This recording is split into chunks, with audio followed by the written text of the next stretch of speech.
मैं इस समय झाबुआ जिले के बामनिया से सटे बिजनीपाड़ा गांव में खड़ा हूं और जिस जगह मैं खड़ा हूं यहाँ एक ऐसी जन समस्या है जिसका निवारण शासन करने को तैयार नहीं है। एक पेज भी है। अगर आपको ये लाइन दिख रही हो तो यहाँ पे दिल्ली मुंबई रेलवे ट्रैक जा रहा है जो भारत का सबसे महत्वपूर्ण है। और आप ये अगर देख पा रहे हैं, ये सड़क आप दिखा दीजिए, तो ये एक सड़क है जो आज़ादी के बाद से अभी तक नहीं बन पाई। हो ये रहा है कि रेलवे जहां हम खड़े हैं यहां तक अपनी ज़मीन पहले बताता था। धीरे धीरे हर 2-3 साल में रेलवे ने अपनी ज़मीन को इस तरफ बढ़ाकर बताना शुरू किया। और इस तरफ अगर आप देखेंगे तो ये पोल आपको दिखाई देंगे। अब ये पोल तक रेलवे कह रहा है कि हमारी ज़मीन है। अब पोल के भीतर आ गया है ये रोड जो पहले नहीं था। अब रेलवे इसको बनाने में आपत्ति लेता है। शासन मध्य प्रदेश का कह देता है कि ये रेलवे की ज़मीन है। सवाल ये है कि रेलवे हर 2-3 साल में 3-3, 4-4 फीट बढ़ते जा रहा है। ऐसे में आज़ादी के 78 साल में ये सड़क नहीं बन पाई। यहाँ करीब 4 से 5 हज़ार के लोग आवाजाही करते हैं, आसपास के 3 गांव के लोग, लेकिन बारिश में कीचड़ से उनको गुजरना पड़ता है। तमाम लोग यहाँ पर मौजूद हैं, उनसे हम बात करेंगे। क्या नाम है आपका? मेरा नाम शंकर है सर। करीबन कौन सा गांव है आपका? गांव बिजनीपाड़ा कटारा फलिया से बोल रहा हूँ मैं। अभी 75 साल हो गए, अभी तक रास्ता ऐसा ही है। बच्चे जाने में दिक्कत आ रही, पढ़ने वाले को, और जो बुजुर्ग लोग उनको, स्कूल जाने वाले टीचर लोगों को। उसके बाद कच्चा ही रास्ता है, इसमें कोई समाधान नहीं हो रहा। अभी जो बोलते थे रेलवे में आ रहा, पर फिर भी रास्ता होना चाहिए कम से कम जाने के लिए। रेलवे पहले कहाँ तक था उनका रास्ता? रेलवे का पहले ये रास्ते की दशा धीरे धीरे बढ़ता जा रहा अभी उधर, पर ये मोरम डालने के लिए भी तैयार नहीं है। तो सर परेशानी आ रही है अभी जाने में। क्या बोलते हैं, मोहर्रम क्यों नहीं डालना? मोहर्रम डाले रेलवे की ज़मीन आ रही सर, ऐसा बोलते। क्या कर सकते फिर दूसरा? अभी जाने में इतना परेशान आ रही ताकि जा नहीं सके कोई। भाई रेलवे बना ले, बाद में अगर ऐसा हो तो देखा जाएगा। क्या नाम है आपका? सुरेंद्र कटारा। सुरेंद्र, क्या दिक्कत आती है? सर ये जो रोड देख रहे हैं तो रेलवे के पहले ज़मीन इनकी यहाँ तक थी। ये क्या हर साल 10-20 फीट बढ़ाते जा रहे हैं। अब ये क्या पहले इनकी ज़मीन यहाँ तक, अभी बता रहे हमारी ज़मीन यहाँ तक है, इसकी वजह से रोड बन नहीं पा रहा। तो ये प्रशासन, तहसीलदार, SDM, ये लोग क्या बोलते हैं? गए कभी आप लोग? सर ये 8-10 साल पहले हमने जन सुनवाई में एक आवेदन दिया था, कोई कार्रवाई नहीं हुई। अगले साल भी हमने विधायक साहब आए थे बुरिया जी, तो बस आश्वासन दे के गए, उसके बाद कोई कार्रवाई नहीं हुई। विधायक जी कौन है आपके? वीर सिंह बुरिया। तो उनका क्या कहना है? ठीक है, बनवा देंगे बस आश्वासन दे के जाते हैं, फिर अब मुड़ के आते ही नहीं है। ये सरपंच साहब हो आप? आइए ना, आइए। तो आप कितने साल से सरपंच हो?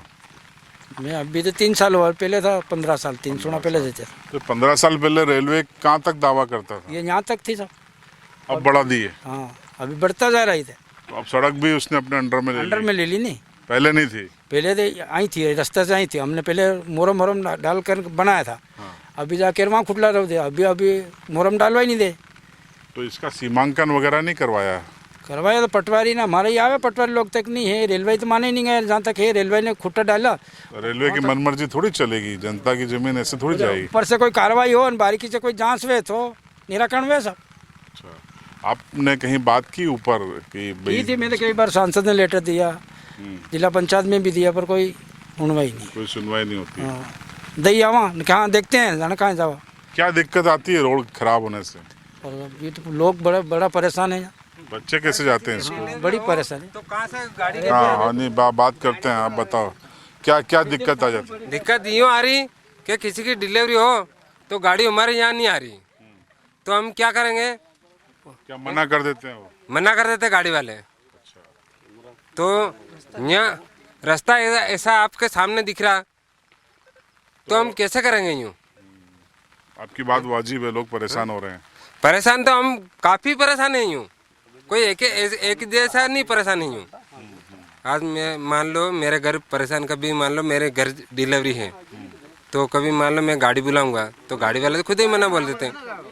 क्या कहते हैं वो बोलते हैं कि यार तुम्हारे इधर बिजनीपाड़ा रास्ता में नहीं आता है। तो हम क्या करें, उसको कैसे लेके जाएं? कैसे लेके जाते हो फिर? तो खटिया पे उठा के ले जाते हम तो। अब ये समस्या हमारी कितनी आपके सामने दिख रही ये समस्या तो बहुत गंभीर है आपकी, क्या क्या तकलीफ आ रही?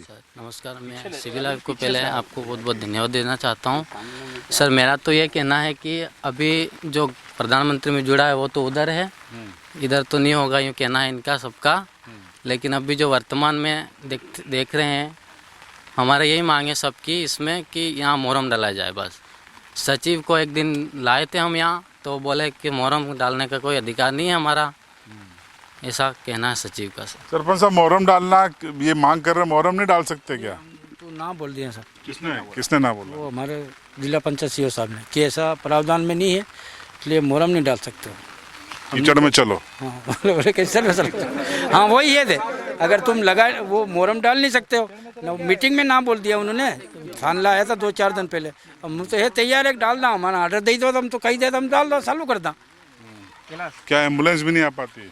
जी सर, एम्बुलेंस पहली दिक्कत तो हमारी ये रोड की समस्या है, आपको दिख रही है। इसमें 108 लगाते एम्बुलेंस तो आती भी नहीं है। स्पष्ट मना बोलते थे बिजनीपाड़ा में एम्बुलेंस नहीं आई। और स्कूल बस बच्चे, आज तो रविवार है, आज बच्चे को भी देख लेता, अभी छुट्टी का टाइम होता, आज रविवार है, आज बच्चे आए नहीं, तो बच्चे के लिए भी दिक्कत है। स्कूल जाते तो पूरे कपड़े ख़राब हो जाते हैं। और दूसरी बात यह है, कोई मरीज़ बीमार हो जाता तो उसको हम खटिया में ले जाते हैं।